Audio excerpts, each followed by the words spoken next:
ഈ ഒന്നാം ഘട്ട കമ്മീഷനിങ് കഴിഞ്ഞു എന്നതുകൊണ്ട് വിശ്രമിക്കാൻ സമയമില്ല. അടുത്ത ഘട്ടത്തിലേക്ക് സർക്കാർ കടക്കുകയാണ്. അടുത്ത ഘട്ടമെന്ന് പറയുന്നത് 2ഉം 3ഉം 4ഉം ഫേസുകൾ ഒരുമിച്ച് പൂർത്തിയാക്കിക്കൊണ്ട് 2028-ൽ വിഴിഞ്ഞം തുറമുഖം അതിൻ്റെ പൂർണ്ണമായ ശേഷിയിലേക്ക് എത്തിക്കുക എന്ന കടമയിലേക്ക്, എന്ന വെല്ലുവിളിയിലേക്ക് സർക്കാർ കടക്കുകയാണ്. ഈ മാസം തന്നെ 2ാം ഘട്ടത്തിൻ്റെ ഉദ്ഘാടനം ഉണ്ടാകും എന്നതാണ് അതുമായി ബന്ധപ്പെട്ട ഏറ്റവും പ്രധാനപ്പെട്ട കാര്യം.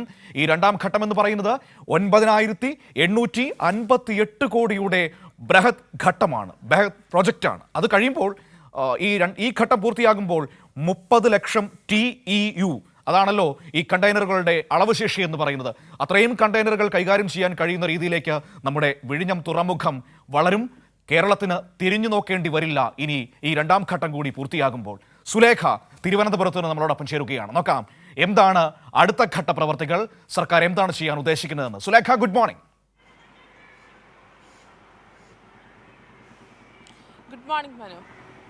സുലേഖ, ആദ്യഘട്ടം പൂർത്തിയാക്കി നമ്മൾ വിശ്രമിക്കാൻ പോവുകയല്ല. ഇതാ 2ാം ഘട്ടത്തിലേക്ക്, അതായത് തുറമുഖം പൂർണ്ണമായും സജ്ജമാകുന്ന അടുത്ത ഘട്ടത്തിൻ്റെ നിർമ്മാണത്തിലേക്ക് നമ്മൾ കടക്കുകയാണ്. ഈ 2ാം ഘട്ടത്തിൽ വരുന്ന പ്രധാനപ്പെട്ട പ്രവൃത്തികൾ എങ്ങനെയാണ്? അത് 2028-ൽ പൂർത്തിയാക്കാൻ സർക്കാർ ഉദ്ദേശിക്കുമ്പോൾ ഏത് രീതിയിലാണ് നിർമ്മാണ പ്രവർത്തനങ്ങൾ ക്രമീകരിക്കാൻ പോകുന്നത്?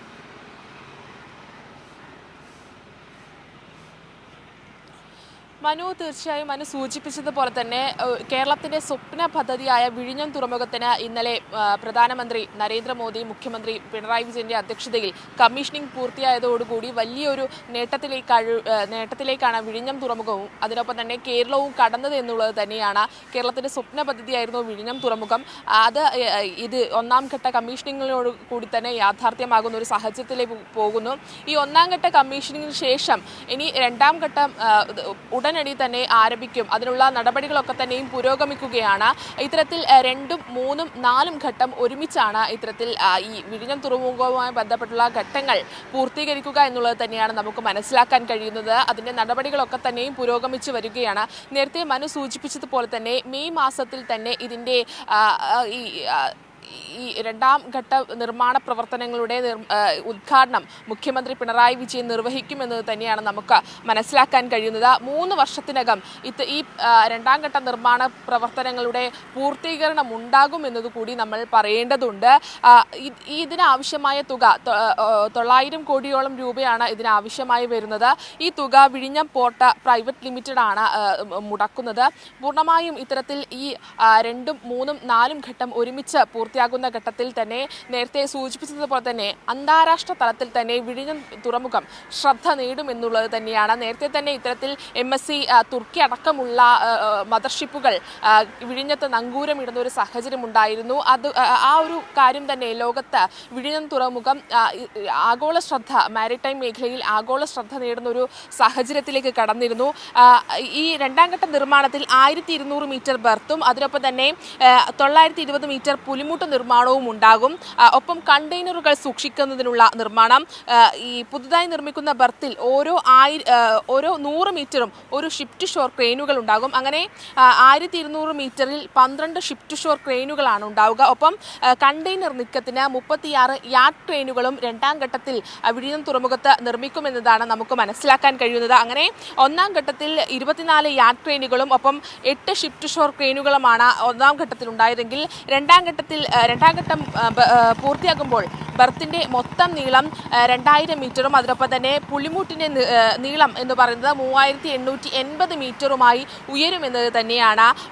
അതിനൊപ്പം തന്നെ നേരത്തെ മനു സൂചിപ്പിച്ചൊരു കാര്യം, ഈ കണ്ടെയ്നറുകൾ കൈകാര്യം ചെയ്യുന്നതിനുള്ള ശേഷി അത് പ്രതിവർഷം 45 ലക്ഷമാകുമെന്നത് തന്നെയാണ് 2ാം ഘട്ടം പൂർത്തിയാകുന്നതോടുകൂടി വിഴിഞ്ഞം തുറമുഖത്തിനുണ്ടാകുന്ന ഒരു നേട്ടം എന്ന് പറയുന്നത്. അങ്ങനെ ആഗോളതലത്തിൽ തന്നെ, ആഗോള മാരിടൈം മേഖലയിൽ തന്നെ വിഴിഞ്ഞം തുറമുഖം അത് അതിൻ്റെ ശ്രദ്ധ, അല്ലെങ്കിൽ ആ വിഴിഞ്ഞം തുറമുഖം എന്നുള്ളൊരു പേര് അത് പതിപ്പിക്കും എന്നുള്ളത് തന്നെയാണ്. അങ്ങനെ ഈ 2ാം ഘട്ടം പൂർത്തിയാകുന്നതോടുകൂടി ഇത്തരത്തിൽ യാർഡ് ക്രെയിനുകളും ഒപ്പം മറ്റ് ഈ കണ്ടെയ്നർ കൈകാര്യം ചെയ്യാനുള്ള യാർഡ് ക്രെയിനുകളും ഷിഫ്റ്റ് ഷോർ ക്രെയിനുകളും അടക്കം ഈ അടിസ്ഥാന സൗകര്യത്തിൽ ദക്ഷിണേന്ത്യയിൽ തന്നെ ഇത്തരത്തിൽ ഏറ്റവും മികച്ച തുറമുഖമായി മാറാൻ വിഴിഞ്ഞം തുറമുഖത്തിന് കഴിയും എന്നത് തന്നെയാണ്. ഒപ്പം 1220 മീറ്റർ നീളമുള്ള മൾട്ടി പർപ്പസ് ബർത്തുകൾ, ഒപ്പം 50 മീറ്റർ നീളമുള്ള ലിക്വിഡ് ബർത്തുകൾ, ലിക്വിഡ് കാർഗോ സംഭരണ സൗകര്യത്തോടു കൂടിയുള്ള വികസനവും ഇവയും ഈ രണ്ടാം ഘട്ടത്തിൽ ഉണ്ടാകും. അങ്ങനെ യാർഡ് നിർമ്മാണത്തിനും മറ്റു സൗകര്യം ഒരുക്കുന്നതിനുമായി കടൽ നികത്തി 77.17 ഹെക്ടർ ഭൂമി ഉണ്ടാക്കിയിട്ടാണ് ഇത്തരത്തിൽ യാർഡ് നിർമ്മാണത്തിനും മറ്റു സൗകര്യത്തിനും ഈ സ്ഥലം ഒരുക്കുക എന്നത് കൂടിയുണ്ട്.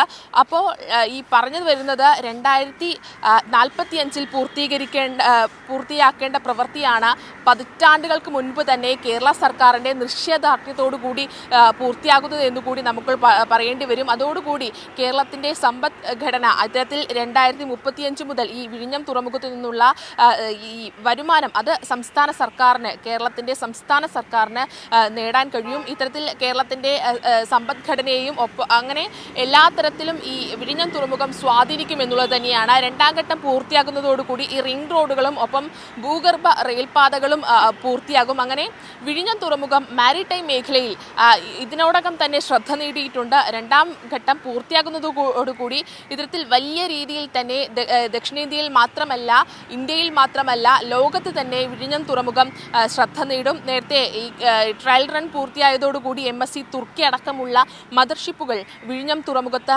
നങ്കൂരമിടുന്നൊരു സാഹചര്യം ഉണ്ടായിരുന്നു. ഇനി ഈ രണ്ടാം ഘട്ടം പൂർത്തിയാകുന്നതോടുകൂടി തന്നെ വലിയ ചരക്കുനീക്ക ഗതാഗതത്തിന് വിഴിഞ്ഞം തുറമുഖം സാക്ഷിയാകും എന്നുള്ളത് തന്നെയാണ്. ഈ ഒന്നാം ഘട്ട കമ്മീഷൻ കഴിഞ്ഞതോടുകൂടി തന്നെ നിലവിൽ ഈ വലിയ രീതിയിലുള്ള കപ്പലുകൾ, മദർഷിപ്പുകൾ വിഴിഞ്ഞം തുറമുഖത്ത് വരും ദിവസങ്ങളിൽ നങ്കൂരം ഇടുന്നുണ്ടാകും. ഇത്തരത്തിൽ കണ്ടെയ്നറുകളുടെ ചരക്കു നീക്കത്തിനൊക്കെ തന്നെയും വിഴിഞ്ഞം തുറമുഖം സാക്ഷിയാകും എന്നുള്ളത് തന്നെയാണ് മനു. ശരി, തീർച്ചയായും നമുക്ക് കാത്തിരിക്കാം. രണ്ടാം ഘട്ടം പുരോഗമിക്കുമ്പോൾ രണ്ടാം ഘട്ടത്തിന്റെ ഉദ്ഘാടനം വളരെ വേഗത്തിൽ തന്നെ നടക്കും. ഈ മാസം തന്നെ ഉണ്ടാകുമെന്നാണ് ഞാൻ മനസ്സിലാക്കാൻ കഴിയുന്നത്.